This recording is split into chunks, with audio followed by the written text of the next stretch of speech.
Bom, então, sejam todos bem-vindos à nossa última aula desse mês de junho, com assunto sobre áreas de preservação permanente. Tá? Então, eu escolhi esse tema justamente pela questão realmente de debates que ocorrem, principalmente numa questão de direito de propriedade, né, quando a pessoa compra um imóvel e acha que daquele local ele pode construir, enfim, fazer o que ele bem entender, e muitas vezes esse imóvel, parte dele, né, está dentro de área de preservação permanente, então esse assunto surgiu para que a gente possa, pelo menos, levantar alguns pontos. Sempre a gente não tem aqui a intenção de esgotar todas as discussões, até mesmo porque se isso muitas vezes não é nem pacífico em tribunais de justiça, vocês imaginam em uma sala de aula, isso jamais se esgotaria em 1 hora, em 40 minutos de bate-papo aqui. Tá? Então, a nossa ideia agora é levantar alguns pontos, né, falar um pouco sobre o conceito, falar um pouco da relação do direito de propriedade e também o direito a um meio ambiente ecologicamente equilibrado, né, são dois direitos da própria Constituição Federal. Então, a gente vai discutir um pouquinho sobre isso e vocês podem ir interferindo no momento que vocês quiserem, tá? Da mesma forma da aula passada, eu separei alguns tópicos para que a gente possa discutir, eu também não acabar não me perdendo no assunto. Então, primeiramente, acho que a gente tem que fazer um aparato do que a história nos traz com relação à parte de áreas de preservação permanente. E um ponto importante é que todas as cidades, ou a grande maioria das cidades, elas começaram sempre em áreas de preservação permanente. Por que isso? Porque se a gente for observar as margens de corpos de água, né, os corpos de águas perenes, ou seja, aqueles que correm o tempo inteiro, né, aqueles que têm o seu fluxo normal o tempo inteiro, eles são, enfim, fontes de água para as cidades, para as pessoas. Então, as pessoas, quando vão se instalar em uma determinada localização, principalmente os imigrantes naquela época, a primeira ideia é, de fato, se instalar perto de um rio, onde eles conseguiam ter ali o abastecimento de água, seja para consumo, seja para plantações e assim por diante. Então, observem que aqui, nesse momento, a gente já tem a inserção das pessoas em áreas de preservação permanente. É claro que naquela época também não se tinha ideia desse conceito, não se tinha ideia do grau de importância, até mesmo porque a gente também não tinha um grau de degradação ambiental tão alto como nós vemos hoje, né? Até mesmo porque a população cresceu de uma forma exponencial, então a gente também tem essa parte de impactos ambientais sobre as áreas de preservação permanente. E aí que muito se discute, né, quando a gente fala de área de preservação permanente, é o tamanho dessa área de preservação permanente. Aí nós temos o Código Florestal, só que antes do Código Florestal nós temos algumas normativas do CONAMA que também já traziam, né, o tamanho e a localização dessas áreas de preservação permanente. Então, a gente vai pincelar aí sobre essas áreas para a gente poder entender onde é que elas estão inseridas, tá? Então, historicamente, a gente tem esse início das cidades ao redor desses córregos, né, desses rios. E um exemplo clássico que a gente sempre tem, quando a gente fala de área de preservação permanente degradada, são aquelas grandes cidades onde a gente tem um encanamento, né, a gente tem aquelas construções que acabam encanando, né, os rios que atravessam os municípios. Então, nós temos vários exemplos. Em Porto Alegre, por exemplo, nós temos o Arroio Dilúvio. Né, o Arroio Dilúvio, se a gente for observar a nascente do Arroio Dilúvio, é extremamente limpa. E aí, quando a gente observa durante ali, na própria Avenida Ipiranga, em Porto Alegre, a gente já nota um grande grau de poluição do Arroio Dilúvio. Por quê? Porque ele foi encanado, e aí nós temos residências ao redor, nós temos esgotos, muitas vezes que não são tratados e são lançados neste corpo hídrico, e aí, claro, acabam poluindo. Mas esse é um exemplo clássico de que, ao redor desse arroio, certamente nós teríamos ali área de preservação permanente, nós teríamos, possivelmente, ali mata nativa e assim por diante. Então, esse é um dos exemplos. Tem outros, né? As grandes capitais geralmente têm esse problema. Em Minas Gerais tem esse problema, em São Paulo tem esse problema, em Santa Catarina tem esse problema. Então, em vários estados do Brasil, nós temos os problemas que já são históricos, né? Então, hoje, quando nós vemos enchentes acontecendo, nós também podemos entender que aquele local onde hoje está sofrendo com enchentes em um determinado momento, né, da sua história. Ali passava um rio, ali transbordava o rio, né, era a área de transbordo do rio, e que hoje nós temos pessoas, nós temos residências, e essas pessoas acabam sendo afetadas por causa disso. Então, observe como, historicamente, nós temos um grande problema com relação às áreas de preservação permanente. Tá? Embora isso possa não parecer aos olhos, hoje em dia, né, quando a gente passa, por exemplo, na Avenida Ipiranga, em Porto Alegre, e a gente não consegue imaginar que ali era, enfim, que poderia ter ali uma área de preservação permanente, a gente consegue observar que, de fato, existe a possibilidade de hoje nós pudermos ter uma área verde, por exemplo, ao redor do Arroio Dilúvio, em pleno Porto Alegre, mas nós não temos. Enfim, essa é a realidade que nós vivemos hoje.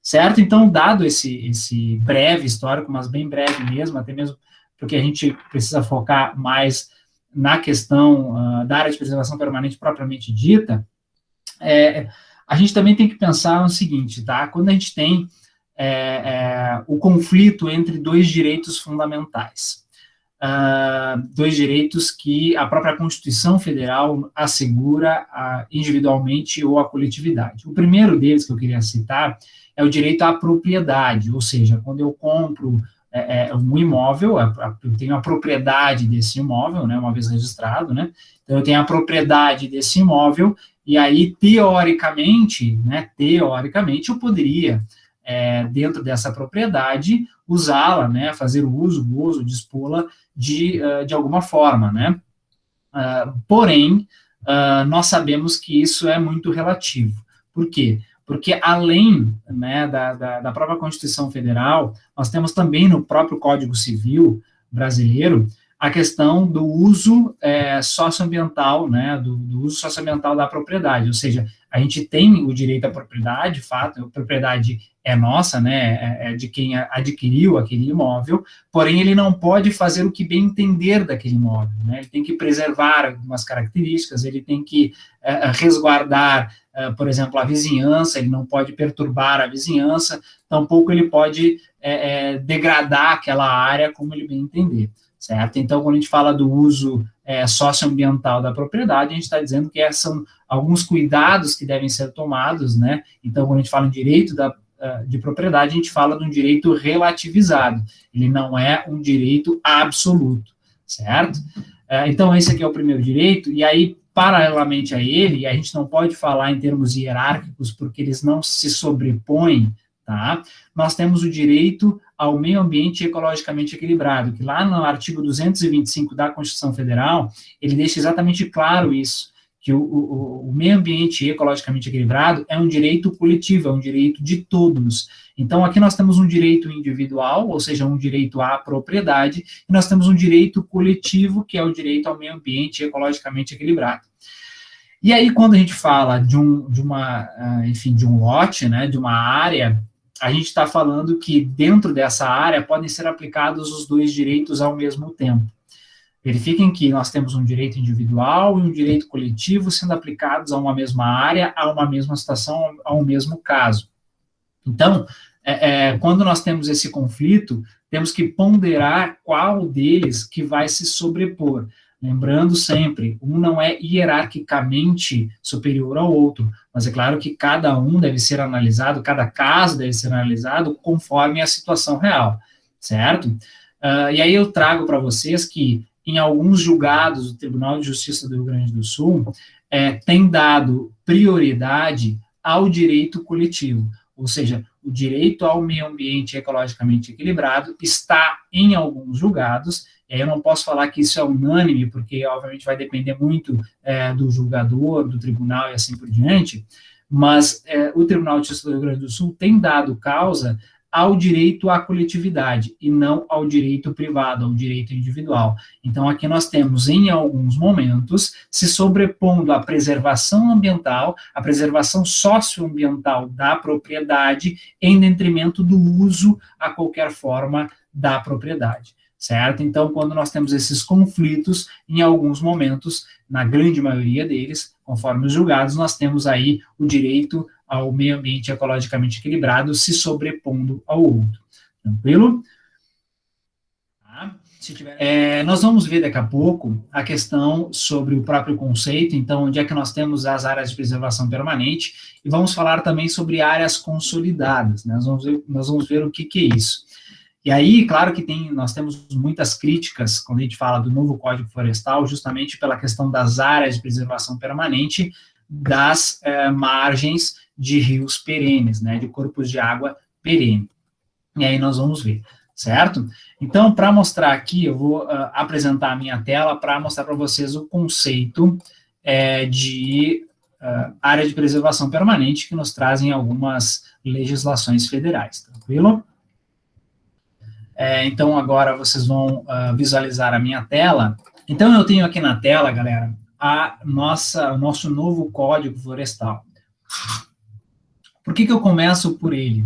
Porque ele que geralmente é usado em muitos artigos, né? É usado ele em muitos julgados também, sempre é citado o novo Código Florestal, porque ele que nos traz uma visão mais, digamos, ampliada da questão de área de preservação permanente.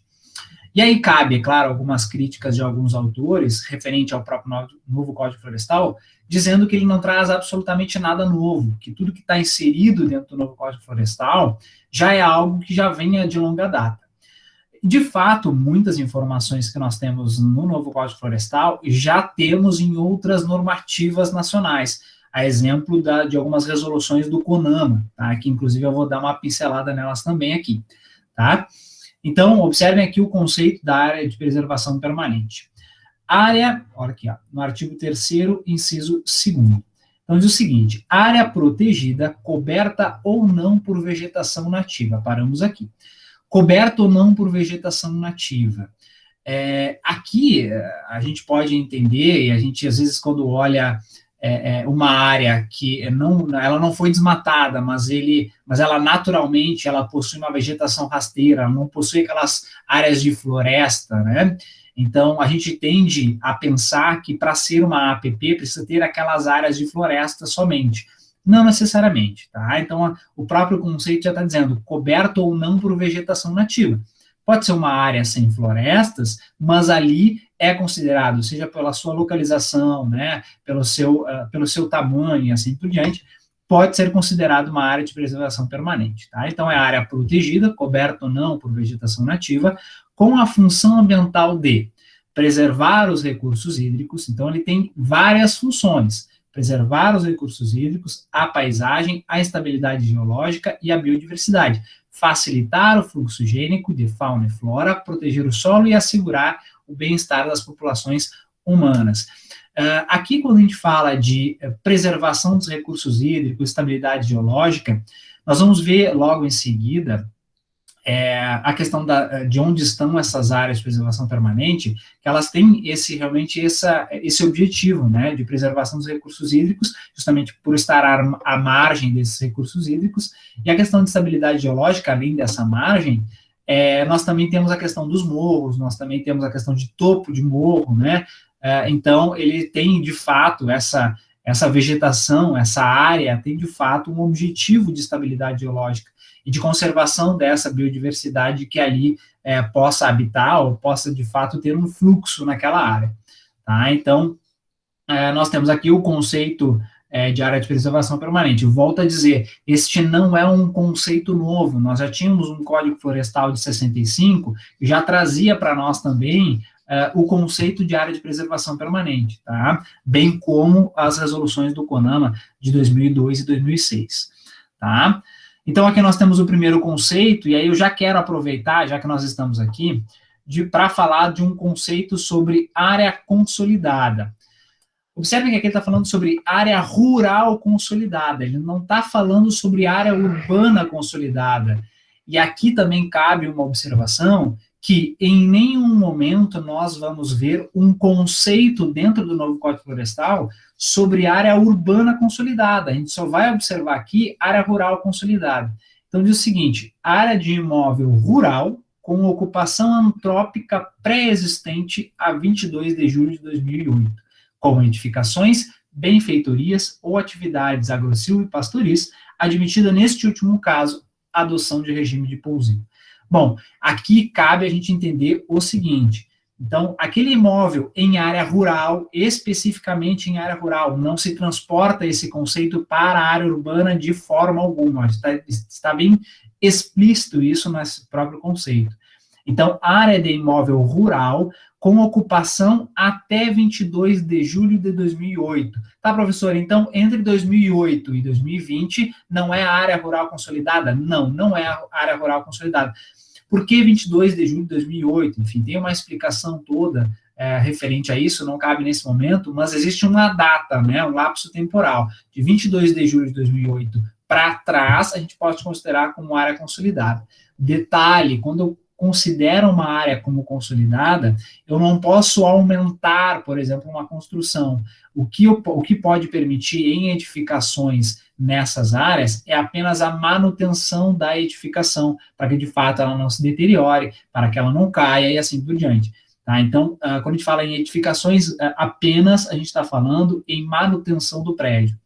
Tá? E aí, quando a gente fala em atividades agro-silvopastorias, é admitido, nestes casos, a manutenção dessas atividades, tá? Desde que, de fato, de uma forma sustentável, ok? Então, aqui nós temos um conceito de área rural consolidada, tá? Tranquilo até aqui, galera? Então, a gente pôde observar aqui nesse momento que nós temos, dentro do novo Código Florestal, o conceito de área de preservação permanente e área rural consolidada. Aqui, né, acho que já vamos aproveitar e falar sobre área urbana consolidada. Professor, onde é que está escrito isso? Onde é que eu posso encontrar? Por que a gente fala isso? Porque a gente não pode adotar o mesmo critério para a área rural e o mesmo critério para a área urbana. São coisas completamente distintas, têm focos completamente distintos. Se a gente for observar em área urbana, o processo de urbanização ele é de forma muito mais intensa, então não tem como a gente considerar da mesma forma os dois lugares, tá?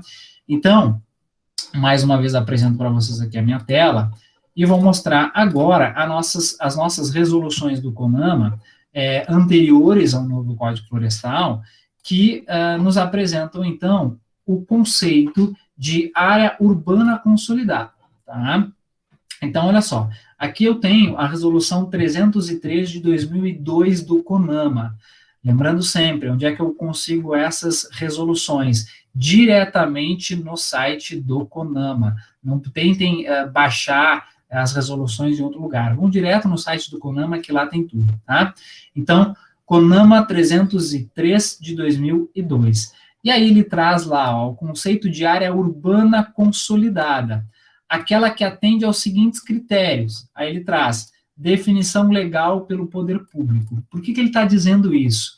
A gente sabe que tem um instrumento de gestão ambiental municipal que lá no Estatuto das Cidades, então ele já diz que aqueles municípios com 20 mil habitantes ou mais obrigatoriamente tem que ter um instrumento, que é o nosso plano diretor. E dentro do plano diretor, nós temos o zonamento ambiental, nós temos os locais de APP, nós temos uma série de informações dentro do plano diretor.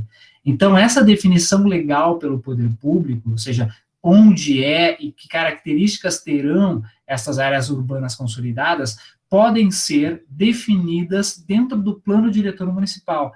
Então, cabe àquele que quer, por exemplo, identificar se ele possui uma propriedade em área urbana que está consolidada ou não, ele deve observar, então, o plano diretor. Caso o município não tenha um plano diretor, ele deve, então, observar, nesse caso, as resoluções nacionais. Lembrando sempre que as resoluções ou normativas ou legislações estaduais e municipais, elas não podem ser menos restritivas do que as nacionais. Tranquilo? Então, aqui nós temos definição legal pelo poder público.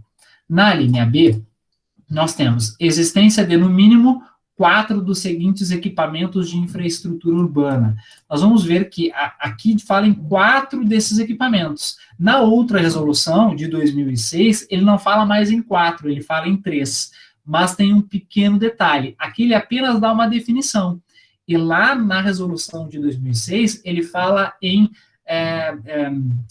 vou mostrar aqui para vocês. Ó, ele fala em regularização fundiária em área urbana dessas áreas de APP. Então, ele fala do conceito de área urbana consolidada, e o outro ele está falando da questão de regularização. Tá? Então, lá na regularização, nós vamos ver que ele fala em 3 dos equipamentos de infraestrutura e não 4. Tranquilo?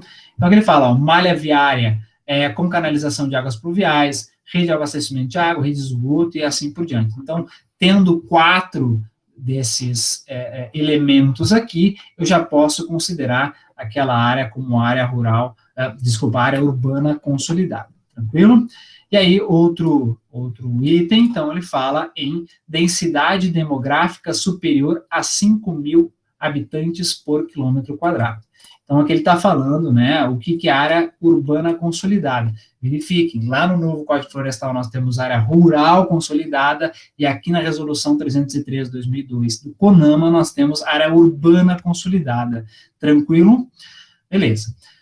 Professor, onde é que estão essas áreas de preservação permanente, que características elas possuem e assim por diante? Observem, o novo Código Florestal, ele é de 2010, 2012, tá? Lá de 2010, 2012.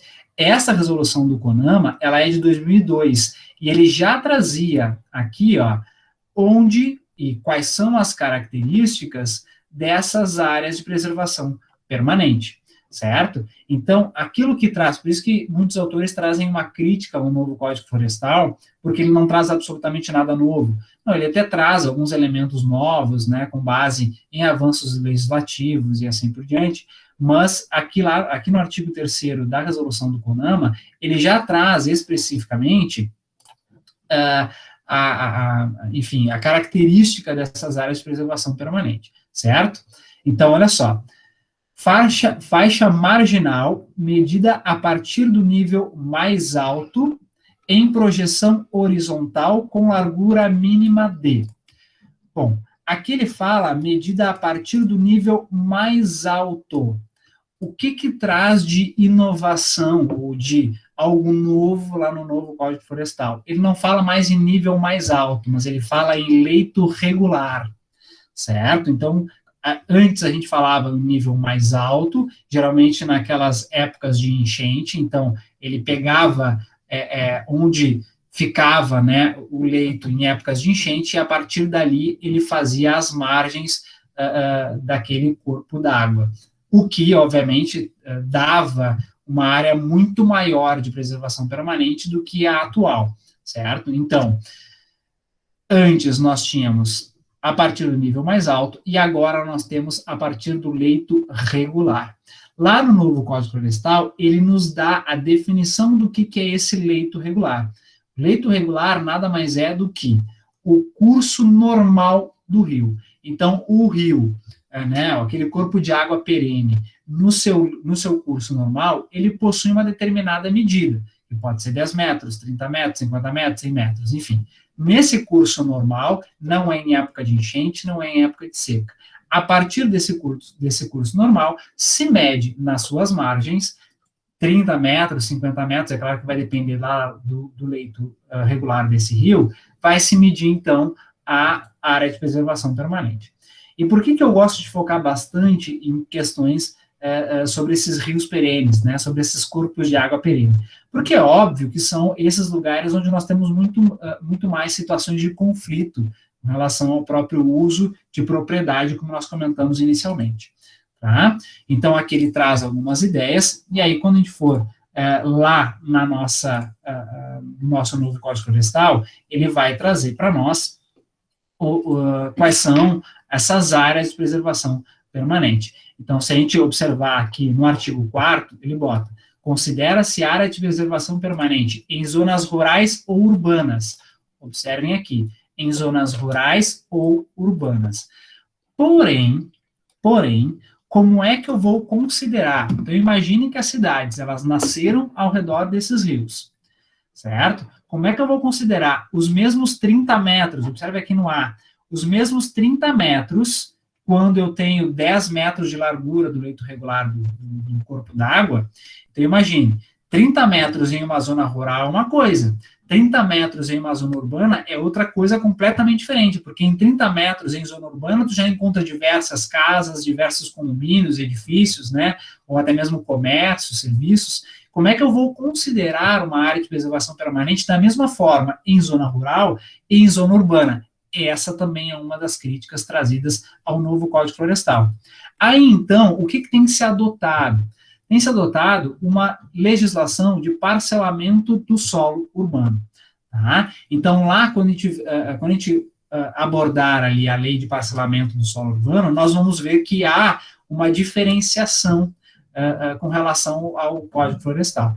E muitos municípios, até mesmo muitos julgados, têm utilizado, quando se trata de área de preservação em área urbana, têm utilizado a lei do parcelamento do solo. Tá? E não o novo Código Florestal. E aí, então, aplicando o novo Código Florestal exclusivamente em zonas rurais. Tranquilo? Então, aqui nós temos que ter essa observação.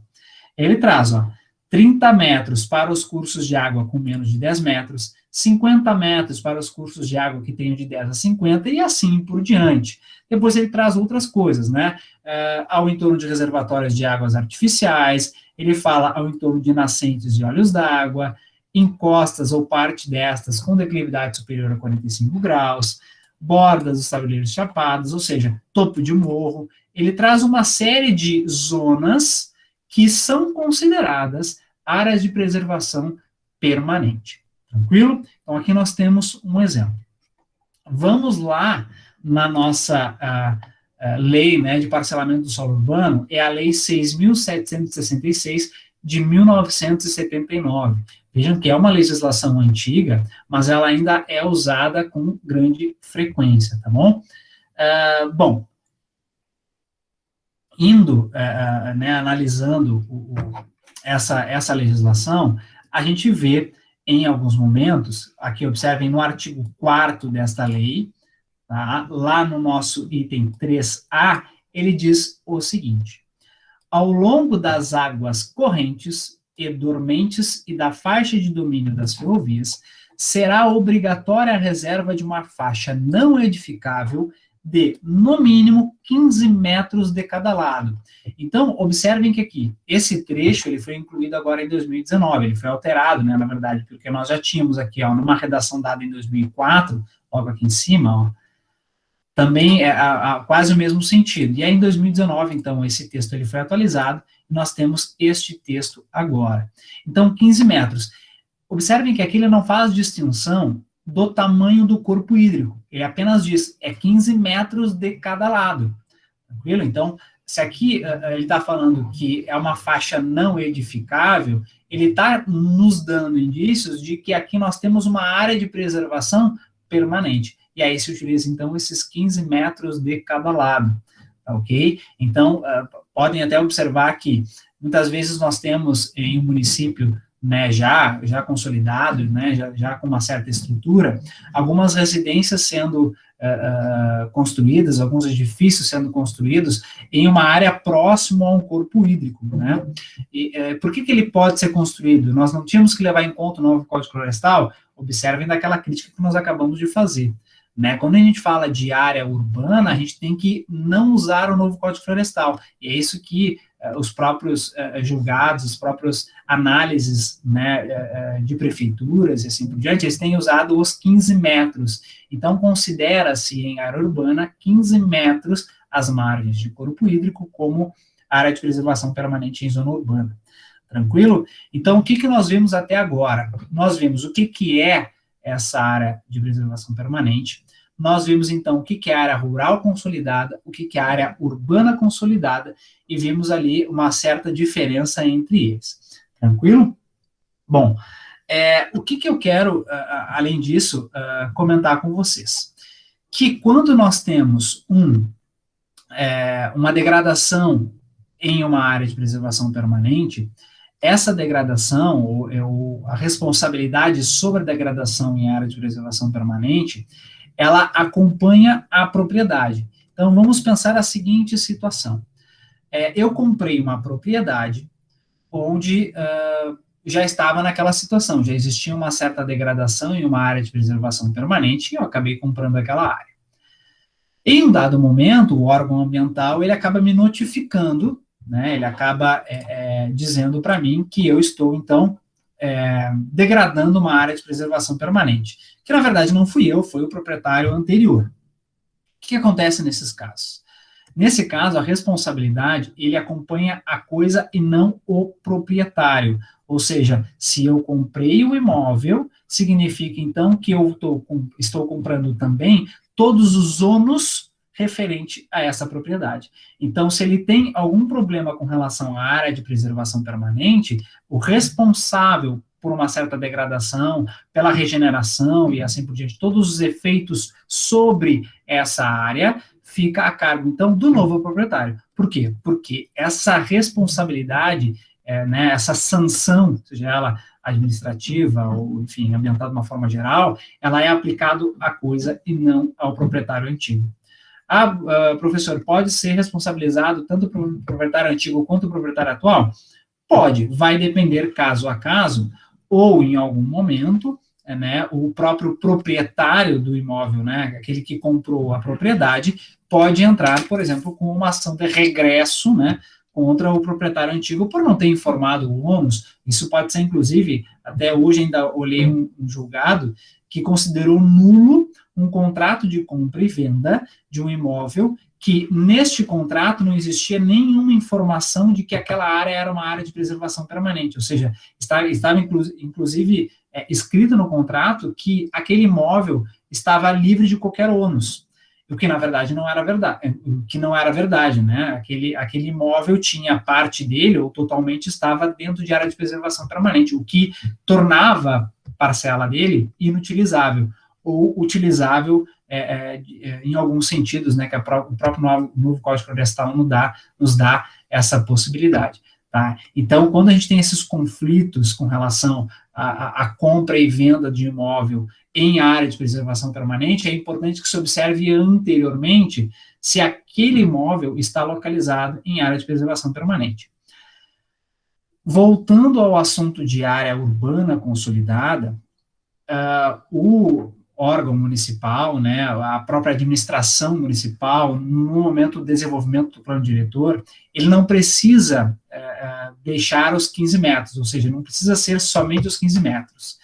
Se, no desenvolvimento desse plano diretor, ele entender que aquela área é uma área de risco, ele pode estabelecer uma margem maior, ou seja, ele pode estabelecer 20, 30 metros, vai depender da real situação daquela localização, certo? Então, quando a gente fala de área urbana consolidada, ou APP em área urbana, daquela questão dos 15 metros, a gente pode relativizar isso, porque a administração pública ela pode estabelecer uma margem maior do que essa. Tranquilo? Então, olha só, nós temos algumas súmulas do STJ, no qual a gente consegue aplicar a questão das áreas de preservação permanente. Uma delas é a questão, de fato, da questão propter rem, ou seja, que a responsabilidade, que os danos ambientais causados à propriedade seguem com a propriedade, que foi aquilo que nós comentamos agora, tá?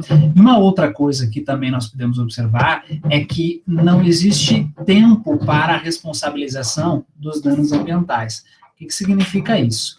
Que quando a gente fala de um dano ambiental ocorrido há 20 anos atrás sobre a área de preservação permanente, não significa que, já que ocorreu há 20 anos atrás, não pode ser aplicada uma sanção, por exemplo, neste momento. Pelo contrário, a gente não tem um limite de tempo para a aplicação de sanções ambientais sobre degradação ambiental. Inclusive, saiu há pouco tempo a questão de imprescritibilidade de danos ambientais, né? Ou seja, a responsabilidade de danos ambientais é imprescritível, o que gerou uma certa quantidade de crítica também, porque a própria Constituição Federal, ele fala daquilo que é prescritível e daquilo que não é prescritível. Nós temos também normativas ambientais que diz quando prescreve e quando não prescreve determinadas situações. Então, também gerou certas críticas, coisas lá que, se eu não me engano, foi o STF, né, que estabeleceu que os danos ambientais, ou responsabilidade dos danos ambientais, ele é imprescritível. Tá? Então, já temos julgados, por exemplo, de danos ambientais ocorridos há 30 anos atrás, que foram responsabilizados hoje. Então, mesmo não sendo o proprietário e mesmo essa degradação tenha ocorrido há muito tempo atrás, eu posso ser responsabilizado hoje. Tá? Também alguns julgados têm mostrado o seguinte: quando eu tenho uma construção em área de preservação permanente, essa construção, se ela é irregular, se ela é ilegal, né, se ela não está nessa questão de área consolidada, o próprio tribunal, o próprio julgamento em primeira instância, né, do próprio juiz que está julgando aquele caso, ele ordena, na sua grande maioria das vezes, a demolição daquela residência, a demolição daquela casa, e a regeneração total daquela área. Né? Ele não fala, por exemplo, em regeneração natural, permitir a regeneração natural, não. Ele fala em demolir, retirar todo o entulho e regenerar, ou seja, fazer o plantio, fazer a regeneração forçada, né, daquele local. Então, quando a gente tem uma aplicação sobre a responsabilidade de degradação em área de preservação permanente de forma irregular, nós podemos ter uma aplicação bem enérgica sobre o degradador, ou seja, ele tem que demolir, tem que retirar todos aqueles entulhos e ainda tem que regenerar aquela área. Nós temos diversas situações que falam sobre isso. Aí nós temos algumas exceções, tá? Que exceções são essas? Quando nós temos comunidades, né, inseridas dentro de uma área de preservação permanente, e essas comunidades são comunidades de baixa renda, tá? Essas são algumas exceções para que se faça a manutenção, desde que não estejam em área de risco, certo? Desde que aquela área de preservação permanente não seja também uma área de risco, se permite a manutenção de alguns assentamentos em área de preservação permanente. Mas, porém, todavia, entretanto, deve ser feito um plano, deve ser feito um projeto, né, de recuperação daquilo que foi degradado, daquilo que pode ser recuperado. Tá? Então, a exceção nós temos aí quando a gente fala de reformas, enfim, de assentamentos, quando a gente fala de regularização desses assentamentos aí. Tá? Então, essa é uma das exceções, mas tem que ter essa característica de ser um assentamento de uma população de baixa renda, né, para justamente dar uma questão, né, de função social àquela área onde estão instaladas essas pessoas. Tem uma dúvida. Se o plano diretor estabelece regras, essas regras são soberanas ou pode haver legislação superior divergente? Ou seja, um projeto de construção em conformidade com o plano diretor pode sofrer intervenção de outros órgãos reguladores. Bom, vamos lá, já teve diversas situações, boa pergunta, tá? Já teve diversas situações com a mesma característica dessa pergunta. Geralmente, quando nós temos uma autorização municipal, para construir em uma determinada área, ela já está prevendo todas essas regras do plano diretor. Então, regras construtivas, regras de localização, ou seja, autorizando ou não a localização daquele empreendimento, né, daquela construção, daquela residência ou edifício. Existem algumas situações no qual o próprio Ministério Público age, né, de maneira a evitar maiores degradações, considerando, em grande maioria das vezes, o novo Código Florestal, que estabelece uma margem maior, tá? E aí que a gente comentou sobre aquele conflito, quando a gente tem as legislações. Tem uma legislação que diz que é a legislação nacional, o novo Código Florestal, que fala em área de preservação permanente com uma margem muito maior do que a lei de parcelamento do solo urbano. O que tem se adotado, e aí eu não posso garantir que isso é uma regra, mas tem se adotado isso de uma frequência muito grande, para não dizer quase sempre, tem se adotado as regras do plano diretor que estão em conformidade com a lei de parcelamento do solo. Tá? Então, a grande maioria, para não dizer a totalidade dos planos diretores, estão em conformidade com a lei de parcelamento do solo. E aí está sendo adotado essa legislação, e não está sendo adotado dentro da zona urbana, observe, na zona urbana não está sendo adotado o novo Código Florestal. Então, quando a gente fala que não pode sofrer intervenção de outros órgãos reguladores, até pode ser interferido, tá? Mas aí entra na questão da discussão e, ultimamente, né, os julgados, né, as análises de caso têm dado autorização, considerando a lei de parcelamento do solo, aqueles 15 metros. ou, em alguns casos, se o plano diretor permite ali 20 metros, 30 metros, né, vai depender do plano diretor, considera-se essa margem de APP. Tá? Então, está se sobrepondo o plano diretor. Tranquilo? Não sei se eu consegui responder, tá, Sérgio? Galera, a gente já está se encaminhando para o final, é um assunto que ele demanda, enfim, uma discussão maior, tá? Mas a gente precisa, claro, de trazer exemplos mais práticos para que a gente consiga discutir de uma forma geral. O que é importante a gente reforçar agora, nesse momento, é a questão, principalmente, da definição de onde nós temos essas áreas de preservação permanente, seja ela em área rural ou em área urbana. Isso é muito importante, e saber quando eu considero essa área consolidada e quando eu não posso considerar essa área consolidada. Muitas vezes a gente acha, por ter uma propriedade com uma casa há muito tempo, só que ele é posterior a 22 de julho de 2008 em zona rural, e acha que não vai ser considerado, ou melhor, vai ser considerado como área consolidada, e não é. E aí tendo que acarreta em ter que demolir aquela residência, enfim, e ter que regenerar aquela área. Então tem que se observar muito. E aí fica uma dica, né? Você vai comprar uma propriedade, primeiro analisa muito bem a sua localização, as suas áreas que pode ser construído e assim por diante. Sempre observando a função social, a função socioambiental da propriedade. Eu não posso fazer uso da maneira que eu quiser daquela área. Eu tenho que observar uma série de regramentos e se sobrepõe, na sua grande maioria, a questão do direito coletivo ao meio ambiente ecologicamente equilibrado.